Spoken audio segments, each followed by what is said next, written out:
A once balanced foreground for over 10,000 birds is now a fighting ground for the same birds as the dead fish rise to the surface. The high concentration of algae has absorbed most of the nutrients in the water, as well as the oxygen, killing nearly all water life.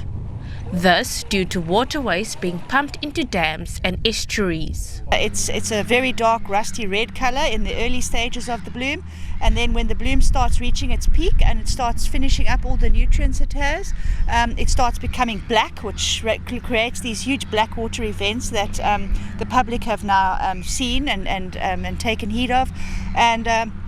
And then when the bloom finishes using up all the nutrients that it's got available at the time, all the cells start dying off and it sinks to the bottom. And when it sinks to the bottom with all the decay, it uses up all the oxygen in the water. The algae originates in Japan and may have likely come to South Africa via migratory birds. The boost of nutrients from both the Uitenhage and Dispatch sewage treatment works has caused the blooming of the algae. Where the sewage is being treated, the wastewater is released, and that wastewater still has far too much nitrogen in it.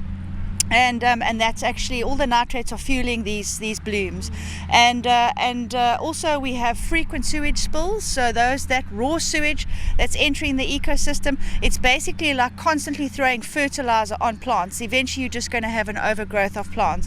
The Department of Water and Sanitation have put relevant parties together to resolve this issue. According to researchers investigating this algae, the environmental issue the sewage water brings is only the tip of the iceberg. It is likely to carry pathogens and viruses that require further investigation. Kim Daniels, SABC News, Port Elizabeth.